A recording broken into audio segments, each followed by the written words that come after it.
see who else with us. Can anyone hear me? Yes. Yes. The one I wanted to respond did. Did you get to open my peer reviews? Pamela, is that you? That is Pamela. Okay. This is Pamela. Okay. I have not. I have been driving all afternoon, and so I just have made the internet work, and hopefully it's going to last for 40 minutes here, and I'm in a hotel. Okay. So I tell you what, I will, as soon as we finish, I'll look and see, and I'll let you know immediately this evening one way or the other. Is that cool? My husband said the problem could be that he said I should have saved it in a PDF file because this is a Mac. Yeah, and usually I can open a Mac from this laptop, but I'll try a different computer tomorrow too if I can't make it work. We'll make it work. It's okay. Yeah. I'll have to look at my settings on this, but we'll get you set up. Okay. I figured that was the case, and I don't know why I couldn't open it, but I may have done something with the settings that I just don't know. Okay. So we'll get you. I couldn't open it as a PDF. You It could. would not open for me as a PDF. What did she say? You couldn't open it either? Not as a PDF either. So she said you couldn't open mine. No.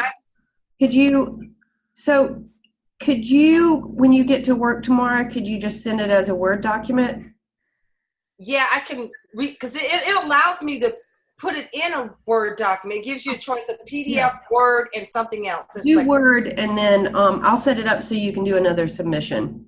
okay, so I'll go ahead, ladies, and I'll send it back in Word. Okay, perfect. I'll do that tonight. Give me about 30 minutes after we get done. Okay. Okay. And I'll change it. Okay, cool. All right. We'll go ahead and get started. I have planned on Dr.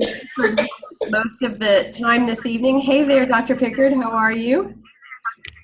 Hey, Dr. Sumner. How you doing? I'm alive.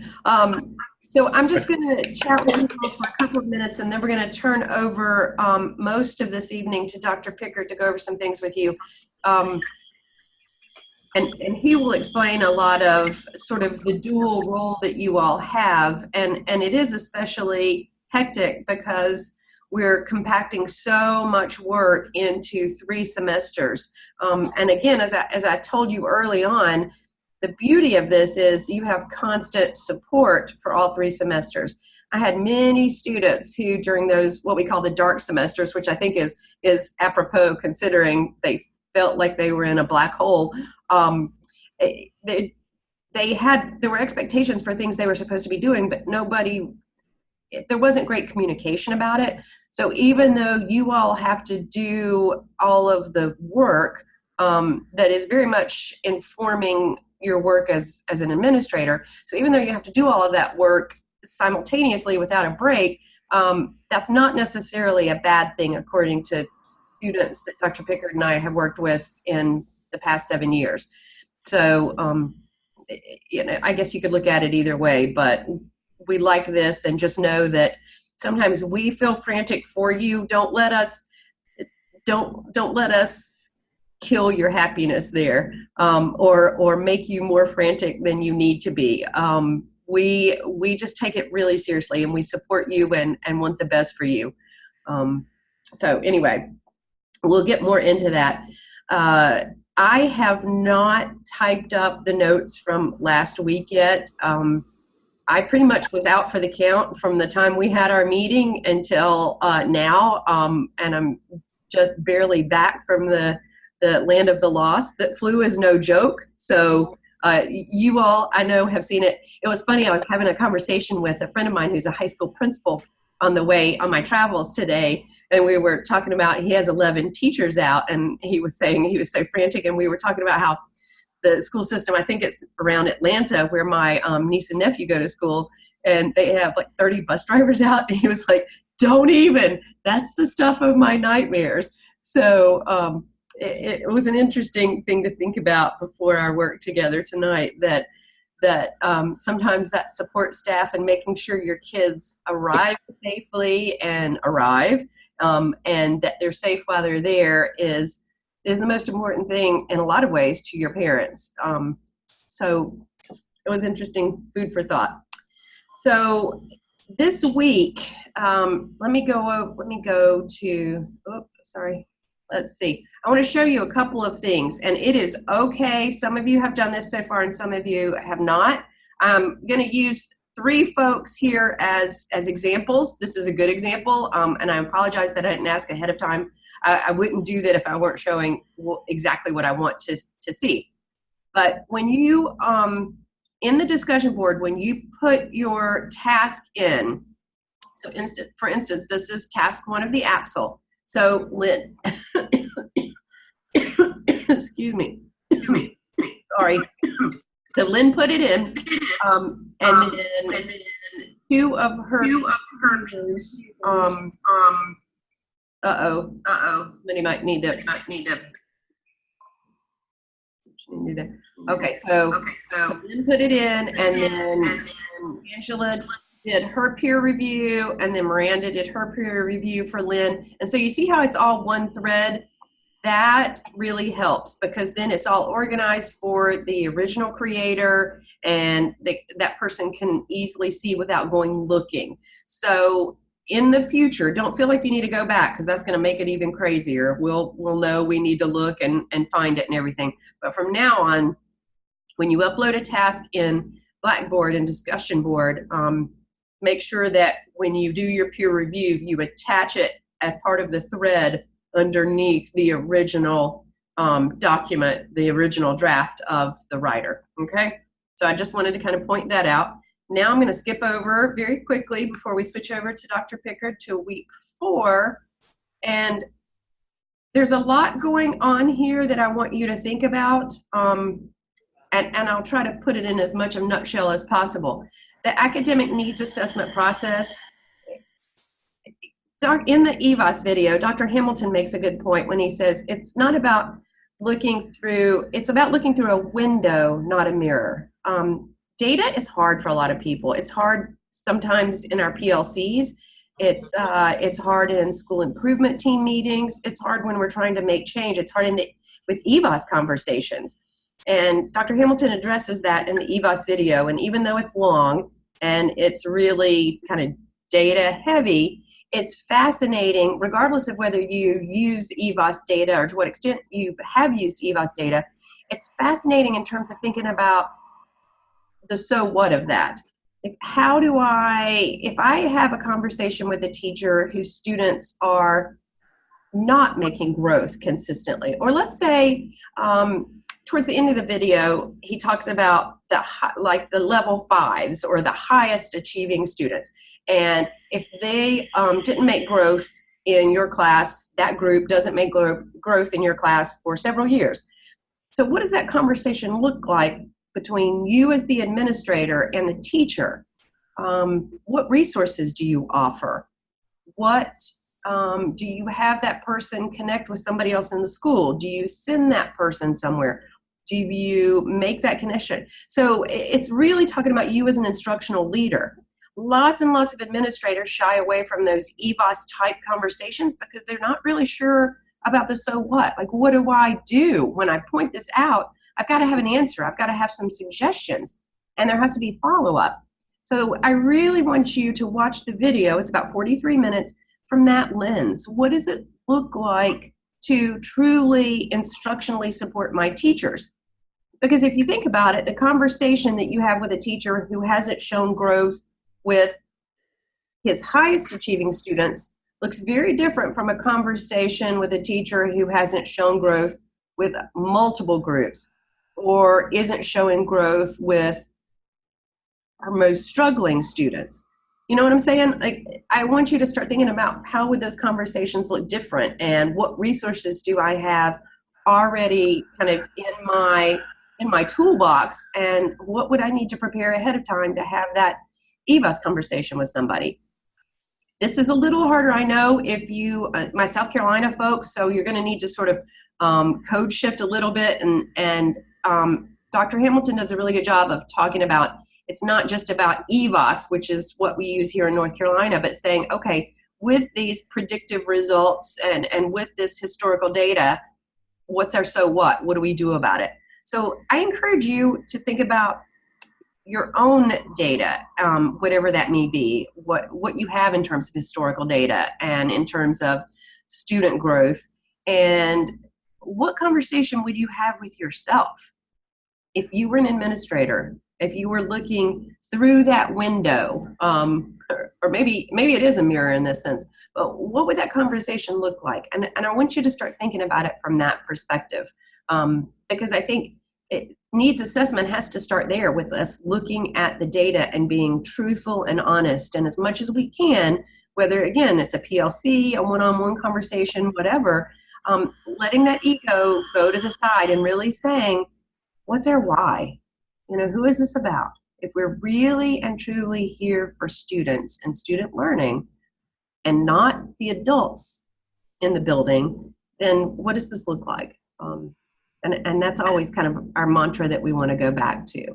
Gap analysis is the same thing. I talked about this a little bit before. I think that there's this really this school that has done something interesting where they really looked at the EVOS data and did a lot of observations, and then they used that gap analysis to personalize professional development. For a handful of teachers, it was one-on-one, very targeted, extensive time involved, and kind of ongoing year-long support. There were some, this was a middle school, so there were some teams, grade level teams that needed specific support. There were some content areas that needed specific support. So it was and there were a couple things that they really needed school-wide. And so then they looked at that, they did that needs assessment, looked at the data, the gap analysis, where's our gap between where we want to be and where we are, and then how do we get there? And it was an interesting process that drove their school improvement plan. And that leads to that next conversation about best practices. How do we decide what those best practices are? And it's sort of like you do in your PLCs. It's the same school-wide. If we need something, if it seems to be pretty consistent in terms of a need across our school teaching population, then we probably need to bring in an outside expert. A book study might do it. A lot of times we'll start with a book study and then move to an expert or some long-term job embedded support. If we have an instructional coach, that person or people will be integral in that conversation. So your best practices, again, the more we can sort of build up that toolbox of what that looks like, the more you can stay well-read on what's available. If you don't subscribe to Ed Leadership right now, and you can actually get it through the library as well, I'm one of those people who I have the electronic subscription right now, and I've got to change it because I need to get that magazine every month and be able to write in it and mark it up and document everything. Same thing with the books. But if you don't have that and you can swing it, it's not that expensive. And if you can swing it, I highly encourage you to subscribe just because it keeps you abreast of best practices. Just as I would tell an English teacher that there's, journals and groups that you would subscribe to, or elementary, etc. So just be thinking about that and consider it because it does give you some good information in terms of best practices. You've got your readings for this week. Ubin Text, it really helps you kind of dig into data disaggregation, particularly with special pops. So I encourage you to look at that. Same thing with the LearnNC website, and I've heard some interesting, that's available, you can get there, South Carolina folks, feel free, enjoy it. We're gonna see some rejuvenation of that pretty soon, which is exciting. Dr. Hamilton's EVOS video, as I shared with you, is really solid. It's helpful, particularly if there are lots of folks, again, who shy away from talking about EVOS because it scares them. And he makes it make sense. And it really does a good job of explaining the why behind it. So assignments for this week. Your draft of task 3 is due in discussion board. And this will be a great time for you to practice what I was talking about. When you do your peer review, attach it under as part of that thread of the original author. And then to the assignment Dropbox are task 1 and 2 peer reviews with the Zoom conference link, okay? And the Zoom conference, okay?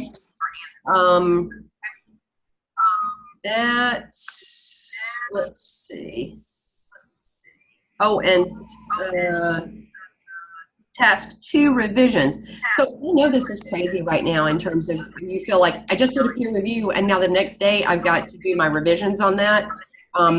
This is why I'm really encouraging you to take care of each other and get those peer reviews done as soon as they pop up in your group. That's going to make a difference. Okay. I am going to switch over to Dr. Pickard now, if that's okay with you, Dr. Pickard, and then maybe we'll save a few minutes at the end in case anybody has general questions. Is that cool? Okay, I'm going to mute myself now. Okay, first of all, I hope you can hear me. The internet service where I am, it comes in and out. So I learned that some of my dialogue may not be picked up, but when we get through tonight, I want you to go to your emails and send me any questions you have. Okay, it just came up, your internet is unstable. Well, we're going to keep going.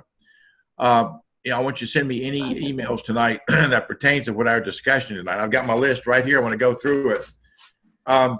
First of all, I'd like for everybody to unmute your mic. I want to do a dialogue tonight between different people because I'm going to ask some of you several questions about some of the things that you've already done. So let me proceed with that. First of all, let me begin with my apology for confusing some of you folks with my email last night about not being caught up. I was referring basically just to the elements of our artifacts, not to anything you're doing with Dr. Sumner. You're fine there. So I hope my email this morning clarified all of that, and everybody's on the same page here. Now, I sent you a number of different types of material. The ones I sent you was the element of, I wrote out the task stream. You can see this or not? You can't see this. Okay. The elements of the task stream, what you need to do there for task 1 and task 2 pertaining to the elements of your student learning, your AppSell. So I want to ask right now, are there any questions on that particular paper?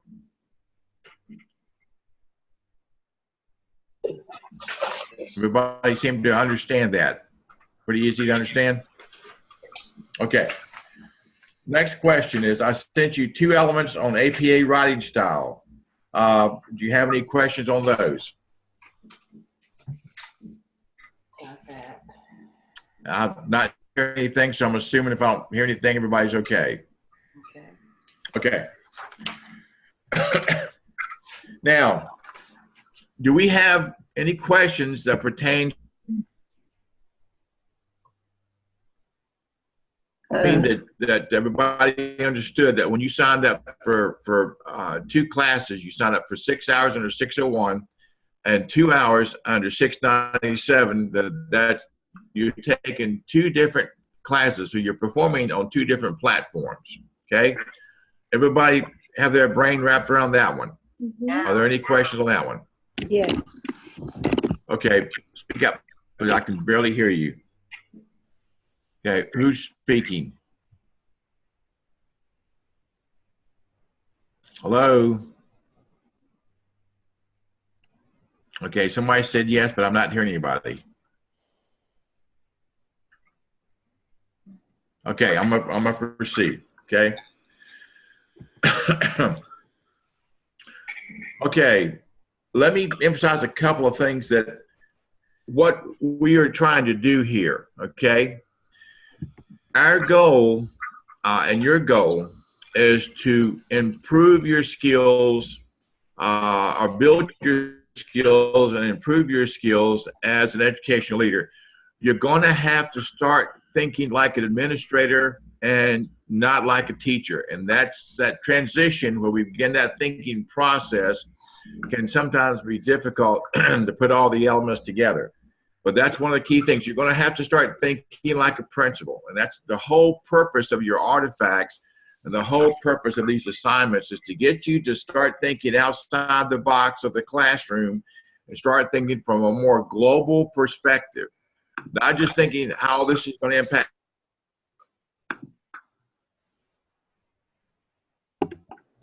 my school and all of my classrooms. And that's the paradigm that we're moving you towards. Now, the element of your dispositions, you have one due that's due now. You have one 601, you have one 603, and one 605. And the key point on that is that we want to see what your thinking is in 601 on the questions that you're being asked and how you evaluate yourself. And what has I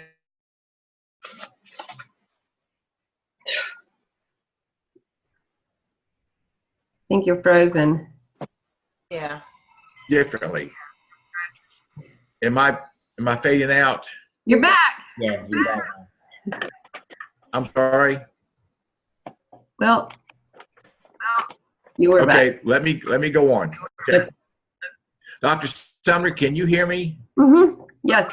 Okay. Okay. Let me think about train of thought. Well, what we're trying to get you to do is think outside the box of the classroom and start thinking from a global perspective as a principal. And your disposition is going to measure how your thinking has changed from your 601 perspective to when you get to 605 and hit towards graduation. How has your ideas, how is your philosophy, how have your theories, how have your feelings changed over the course of those 5 semesters? How have you grown from thinking like a teacher to thinking like a principal? And that's what all these elements are rolled into. Okay. Yes, I hear a question. Yes, question. So I tried to submit my disposition. I can't hear you. I've tried to submit my disposition in TaskStream 3 or 4 times, and it keeps telling me that I can't submit it yet. Do you know anything about that? I'm sorry. I cannot hear you. I'll email you. You sound like you're way back in the cave. Send me that question in an email, and I'll get it back to you tonight. But I cannot hear you. I hear a distance, but I cannot make out what you're saying. Okay. Katie, And I know it has the internet around. I can interrupt for just a second. So Katie, send me that question an email tonight. Okay. So can Okay. task screen up already? Okay. Now Yes. you need to go into, if you haven't done this already, I hope you already have, you need Dr. to go Pickard? into your new Blackboard and yes. may I interrupt for just 1 second? I'm so sorry Yes. if I can interrupt for just 1 second. That's So okay. you all received an email from Dr. Lamb probably a couple of days ago that said that TaskStream is up and gave you directions. So Yes. this is a good reminder. And this is hard for me, so I'm going to tell you what I did. There are instructions in our Blackboard 601 course about how to get your Blackboard email to go into your primary email, because I was never remembering to check it. So if you are one of those people, and unless you're just like vigilant about checking it, make sure you figure out how to transfer it to your primary email where you can check it where it will show up regularly. So that would be one thing that I highly recommend from bad past experience. The other thing, Katie, in terms of if that's not working, one of the things that I sometimes have to do with my students is I have to sit down with them one-on-one, whether it's a Zoom or just on the phone or something, and I'll be on TaskStream at the same time they're on TaskStream, and Dr. Pickard can totally do that for you. Sometimes that helps to just kind of talk you through it that way. And it may be that it's a technological issue that's beyond our knowledge and you have to find an IT person locally, but sometimes it's just some little thing that might be going wrong. So What it's telling me is that I haven't been assigned to an evaluator, so I can't. when did you try it? The past couple days, I haven't tried it today, but I tried maybe that second day after. Has anybody else tried to do it yet? I don't have that. Okay. Okay. It's, you know what, I bet, so we got assigned, all of this just happened in the last couple of days. My guess is, and Dr. Pickard, don't you think that the evaluators really haven't been assigned yet? I don't know that would that shouldn't make a difference in terms of dispositions, but it might. Let us check. Give it another couple days and try again, Katie, because it could just be some weird task stream thing in terms of assigning roles and rights. That shouldn't matter for the dispositions, but who knows? It's a whole. Summer, I hear you fine. So if those a question, you hear it, would you pass it on to me because I can't hear it? Yeah, you and I, Dr. Pickard, you and I can talk about Okay. this. We need to dig in a little bit and see what's going on with it. I got an email from Dr. saying that he had to rebuild the Blackboard shell. He had to rebuild the Blackboard shell. See if I can get that from Dr. Lamb. You know what? I'll post the it. Blackboard crashed. Yeah, there was some weird Blackboard crash a couple of days ago. I will forward that email from Dr. Lamb out to everybody. So if you get it again, just delete it. But if not, I'll forward that out tonight. I'll make note of that now. Okay. Just in case. And then you all make sure that you've got it set so that you're receiving these emails. And it could be some weird thing. Sometimes I've had folks really struggle when they're trying to use school computers and there's weird access issues. So the sooner you all work that out, the easier these 3 semesters are going to be, because I've seen everything over the years. Is Dr. Pickard still with us? Okay. Sorry. Okay. You muted me. Can I come back on now? Oh, yeah. Sorry. Okay. Okay. I had one submission today. Angela Hilliard submitted her first narrative today. So that tells me that everything is in working order. Okay. Cool. Angela, I will get to that sometime tomorrow morning early. But Angela has done a really good job on submitting. Dr. Pickard. Blackboard is working. So that's something we need to concentrate on and go ahead and get to me. I think I'm giving you a deadline of Friday to have that task sent to me. Okay. I do have a question. Okay. Do I need to go back and submit task 1 even though it was time for task 2? Should I go back and just submit that as well, even though Angela, I just opened up the task screen? Angela, okay, let me back up. Did you submitted that and it looks really good. Did you submit task 1 and task 2 together? Yes, I did. I'm just continuing on. Yes. Angela, can you hear me? Yes.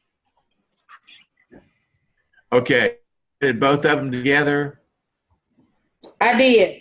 Okay, that's why it's 32 pages long. Okay. All right. I don't have an answer for that. I'll ask Dr. Lamb. I think that's a minor issue. The major issue is that you've got it submitted, and that's all that we're concerned about right here. So Okay. I'll put it there just in case. I'm sorry? I'll still upload it just in case. Okay. Well, it looks good, and and I'll get to it tomorrow morning. I'll give you some feedback on that. But yeah, it looks really good. And so one now, of the, the other thing is I want to mention, I've already mentioned before, is your templates. Folks, your templates are really good. Basically, your templates have all of your narratives together, and all you have to do is fill in the blanks. Fill it with your data, fill it with your PLC team, fill it with their qualifications, fill it with your data. So all you have to do is take that template and insert your information into that and your narratives, and you've got your complete artifact right there. And our goal, as you know, is to complete all 9 artifacts in the 16 weeks we're here, and we're going to have to push a little harder to get all that done at this time. Let's see here. Dr. Pickard, Dr. Sumner. Yes. One second.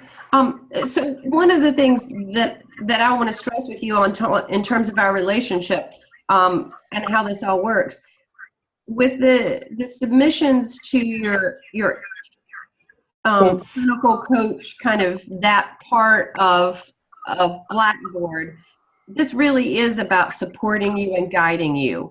So our goal collectively, whether it's your peer reviews and your revision of your artifact tasks for me, or your submission in Blackboard to Dr. Pickard as your clinical coach, the goal is that all together, collectively, we get you to a place where you are at least proficient when you go in task stream. And that sounds really clinical, but I feel very strongly that all of this work supports your work as a future administrator. It really does. It's designed to get you ready. So I feel like sometimes we get bogged down in the pieces of that and the regulations of that. But I do want you to know that it really is designed as a multi-level support system that only works effectively, particularly in this accelerated program, if you all just stay on top of it.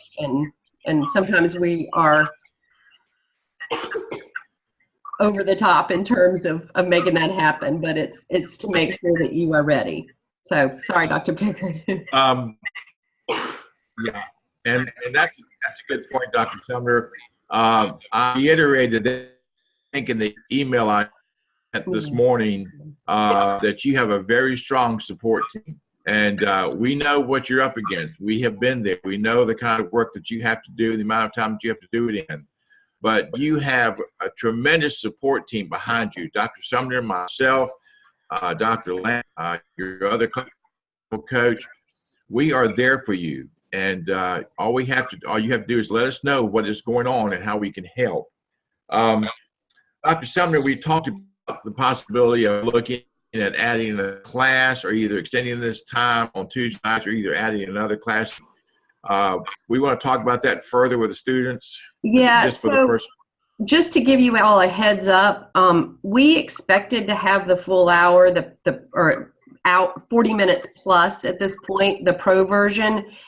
Once we have that, just know that it will probably, Tuesdays will probably go 7 to 8:30. We won't ever go longer than that, but that may happen. But until we get accepted for that pro version, next week we'll send an additional, and Dr. Pickard and I need to talk about what day we want to try to be consistent about it. And again, it will probably be temporary, but we just don't have enough time with you. And I feel like you don't get your questions addressed. And again, we want to support you. So we'll talk about that and send an email out in the next couple of days for next week, in terms of what that can look like, what that will look like. So hopefully we'll get the pro version soon. We're waiting patiently. Okay, I've got a couple of questions here from Miranda and from Shree. Ask is, where do we send the where do we download the documents? Angela, you want to answer that question since you put that in there? Why don't you share that with them, how you downloaded your documents? I followed the task stream directions. So I set up my account in task stream, and then looked to the side where I had upload for clinical coach, and then I had the task what to upload in each one. It had the links. So you actually got a link from Dr. Lamb for your task stream? Because only thing I got. Yes, I received I'll that. send that email out tonight. I received it from Dr. Lamb, and I opened, I set it up, actually started on it yesterday, and then I customized it tonight. Okay. Do we submit through Blackboard? Because there's areas in Blackboard under this, the clinical internship. And that's what I was asking about, because if we switch to the class in Blackboard, there's like drop boxes, but there's one that says evaluation and one says review. So do we do both Blackboard and task stream, or do we wait on the task stream? No. No. Yeah, I understand Blackboard and task stream to be two different things, right? Task stream is later. Task stream right now is just your dispositions. Okay. Okay. Okay. Well, I set up my task stream. Yeah. Angela's ahead of the game.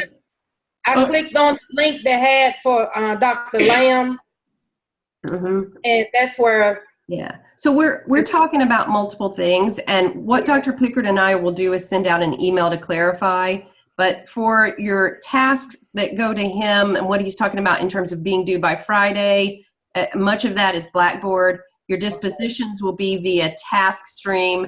So you're really talking about two platforms. I swear to you, we're not going to introduce magically another one at some point. This is it. I swear. This is it. Okay? And you don't use task stream that much. If you mostly live in Blackboard world, then we'll take care of you. So I am scared we're going to cut off soon. So Dr. Pickard and I will make sure that we get clarity in terms of exactly what's due to him by Friday. And it's largely what you've already done in our class. So don't be too worried about that. It's just, again, that extra layer of support. So I think we'll probably get cut off soon would be my guess. So any like big questions for the group that are not addressing the things I'm going to forward out to you and the clarification that we'll give you in the next day or two. I just want to make sure I'm not late. That's my big thing. So I know. Start, so I'm just real scared. I got stuff in there. People can't open it, so I'm starting to get a little nervous. I know. You're okay. Just listen. We're good. We're good. And these are all kinks that we work out in the first month or so, and then you don't have to worry about it anymore. And hey, this is how I have to save this, and this is how they have to open it. Occasionally, we still have issues, but this is part of what we work out. So you'll do that as a work. We'll be good to go. Okay. All right. Real quick, we're running out of time here, but I want to emphasize a couple of things. Let me start this again. Okay, you take task stream off the table. Okay, I don't repeat myself again, but I feel like it needs to be said again. Blackboard is your baby. That's where you submit everything for review. Nothing for evaluation, only for review. Okay. Right. And I think that will take care of it. Mm-hmm. If you have any questions tonight, specifically pertaining to the two tasks we talked about, task 1 and task 2, and your AppSell, send me those questions, okay? But I really feel good that Angela submitted yours, Angela, tonight, and it looks really good from what I've seen just going through it. I'll read it tomorrow morning. Okay. I think we're getting there. I think we're getting there, and folks, you're doing a great job. I know you're working hard. I know there's still some confusion around a little bit. But we're getting there, and you're fine. You are all doing great. Yes. And you're all. I think we have you're all doing great. I'm still looking forward. I've got 2 more meetings. Good. Wait. Okay. Can I talk now? Okay. I know my wife would love to have a mute button on me from time to time, but unfortunately that don't happen. Anyhow, you've got us. We're right there with you, walking with you side by side every step of the way. We're here for you. Do not hesitate to call us, email us. You've got my phone numbers. You got Dr. Sumner's phone number, contact information. We are there for you. Okay. I want to emphasize that you're not by yourself. And after we get through all this, we're going to have a party in about 5 semesters. 3. Thank you.